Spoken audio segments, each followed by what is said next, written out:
Everybody, Canada से बहुत बड़ी अपडेट निकल कर सामने आ रही है। इस वीडियो में हम बात करेंगे कि कनाडा में पीआर सिस्टम में क्या बदला है और नया सिस्टम कैसे आपके पीआर ड्रीम को इजी करेगा या टफ करेगा। तो जी, अगर आप स्टूडेंट हो, वर्क परमिट पर हो, फ्यूचर में या पीआर प्लान कर रहे हो, तो ये वीडियो एंड तक देखनी आप लोगों के लिए बेहद ज़रूरी है। कनाडा का पीआर सिस्टम पहले कैसे था, पहले उसके बारे में बात करते हैं। पहले जी पॉइंट सिस्टम को जो है वो बेसिकली प्रायोरिटी मिलती थी, यानी कि पॉइंट को जो है प्रायोरिटी दी जाती थी। सीआरएस स्कोर पर ज़्यादा डिपेंड करता था कि आपको पीआर कब मिलेगी और कब नहीं, यानी कि आपके सीआरएस स्कोर पूरे होने चाहिए थे। सभी प्रोफाइल्स ऑलमोस्ट सेम तरह से ही इवैल्यूएट होती थी, इसी वजह से हाई स्कोर वालों को ही सिलेक्टिव पीआर मिलती थी, जिसकी वजह से जेन्युइन कैंडिडेट्स पहले भी रह जाते थे। तो जी, कनाडा पीआर के ऊपर अब क्या चेंज हुआ है, सबसे मेजर इम्पॉर्टेंट अपडेट यही है। तो जी, अब कनाडा पीआर सिस्टम को ज़्यादा टारगेट बना दिया गया है, क्योंकि कनाडा पीआर की डिमांड बहुत ज़्यादा हो गई है। पिछले कई सालों में कनाडा ने बहुत ज़्यादा इमिग्रेंट्स अपनी कंट्री में बुलाए हैं, जिन्होंने वहीं से अपनी स्टडी पूरी की है, और वो अब चाहते हैं कि अब उनको वर्क परमिट के साथ साथ पीआर के लिए भी मिला जाए मौका। तो जी, नए पीआर सिस्टम के में ज़्यादा से ज़्यादा स्किल्स को इम्पोर्टेंस दी जाएगी। मैं फिर से रिपीट कर रही हूँ, अगर आपके पास अच्छे स्किल्स हैं, तो आपकी पीआर के आने के चांसेस 99% हो जाते हैं, क्योंकि इस बार सीआरएस स्कोर के ऊपर फोकस नहीं हो रहा। 2026 में ज़्यादा जिनके पास स्किल्स हैं, उनके ऊपर ज़्यादा इंपॉर्टेंस दी जा रही है, क्योंकि कनाडा को स्किल्ड वर्कर्स की बहुत ज़्यादा ज़रूरत है। तो फ़र्क नहीं पड़ता कि आपके सीआरएस स्कोर कैसे हैं, फ़र्क नहीं पड़ता कि आपकी इंग्लिश कैसी है, तो आपको जो है वो स्किल्स के ऊपर ही पीआर प्रोवाइड करवाई जाएगी। साथ के साथ आपके पास होना चाहिए वर्क एक्सपीरियंस की रेलेवेंसी, यानी कि अगर आपने नर्सिंग के बीच में काम किया है, तो आपने नर्सिंग के बीच में ही आपके पास वर्क एक्सपीरियंस होना चाहिए। इनरेलेवेंट एक्सपीरियंस बिल्कुल नहीं माना जाएगा। ये नहीं है कि आपने किसी और फील्ड में काम किया है और टोटली किसी फैक्ट्री में या किसी वेयरहाउस में आपने शिफ्टें लगाकर अब आप सोच रहे हैं कि वो वर्क एक्सपीरियंस काउंट हो जाए, तो ऐसा बिल्कुल नहीं होगा। लेबर मार्केट की डिमांड जो है वो बहुत ज़्यादा बढ़ चुकी है कनाडा में। 80% पॉपुलेशन उनकी ऑलरेडी जो है वो एज्ड है।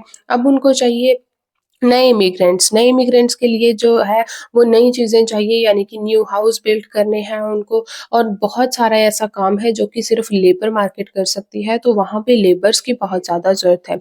सिर्फ पॉइंट्स नहीं, कनाडा को आपकी ज़रूरत है या नहीं, अब ये चीज़ देखी जाएगी। तो जो नया पीआर सिस्टम इस वजह से है, जैसे पहले समझते थे कि जो है नाइयों को कोई नहीं पूछता था, हेयर ड्रेसर्स को कोई नहीं पूछता था, या फिर मिस्त्री मजदूरों को कोई नहीं पूछता था, लेकिन अब उनकी डिमांड जो है वो वापस आने वाली है। आप देख रहे होंगे जितने भी आपके नॉन में ऐसे हेयर ड्रेसर्स होंगे या फिर कोई कंस्ट्रक्शन का काम करने वाले होंगे, अगर वो कनाडा में है, तो वो उन लोगों से बहुत ज़्यादा कमा रहे हैं जो कि नॉर्मल एक पढ़ा लिखा इंसान है। क्योंकि कनाडा जो है वो अब वैल्यू दे रहा है स्पेशली उनको जिनके जो है ना अब हाथ में स्किल है।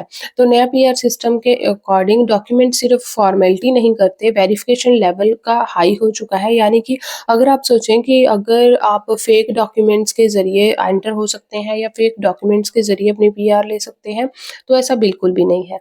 जॉब लेटर अगर आपकी वीक होगी, एक्सपीरियंस प्रूफ अगर आपका क्लियर नहीं होगा, इन्फॉर्मेशन अगर मिसमैच होगी, तो आपकी फ़ाइल डायरेक्ट डिले हो जाएगी, इसमें कोई भी दो राय नहीं है। तो इंडियंस के लिए इसका मतलब क्या है? स्पेशली जेन्युइन इंडियंस प्रोफाइल को फ़ायदा मिलेगा, फेक एक्सपीरियंस वालों को स्ट्रिक्ट एक्शन उन पे लिया जाएगा। तो ट्राई कीजिए अपनी फ़ाइल में कोई भी फ़ेक तरीके का एजेंट अगर बोलता है कि ये चीज़ हमारी ज़िम्मेदारी है, हम जो है आपकी पीआर लगवा कर देंगे, ऐसा बिल्कुल भी नहीं है।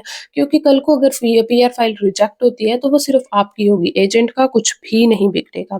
प्रॉपर करियर की प्लानिंग बहुत ज़्यादा ज़रूरी है, बेहद चाहे कुछ भी थोड़ा बहुत टाइम लग जाए, लेकिन अपना जेन्युइन तरीके से ही प्रोसेस स्टार्ट करवाओ। आईआरसीसी के ऊपर हर एक अपडेट मेंशन है, आप वहाँ पे जाके ले सकते हो, या आप मेरे चैनल को सब्सक्राइब कर सकते हो हर एक इन्फॉर्मेशन के लिए, क्योंकि यहाँ पे मैं आपको हर एक इन्फॉर्मेशन आपकी अपनी लोकल लैंग्वेज में देती हूँ।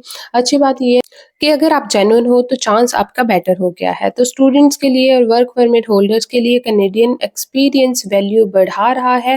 फील्ड रिलेटिव जॉब जो है वो मैटर करने लगेंगी। रिडीम जॉब प्लस पीआर मिलना मुश्किल हो गया है, लेकिन अब भी पीआर के चांसेस स्ट्रॉन्ग है अगर आपके पास जॉब रेलिवेंट है और इन डिमांड आप स्किल में आते हो।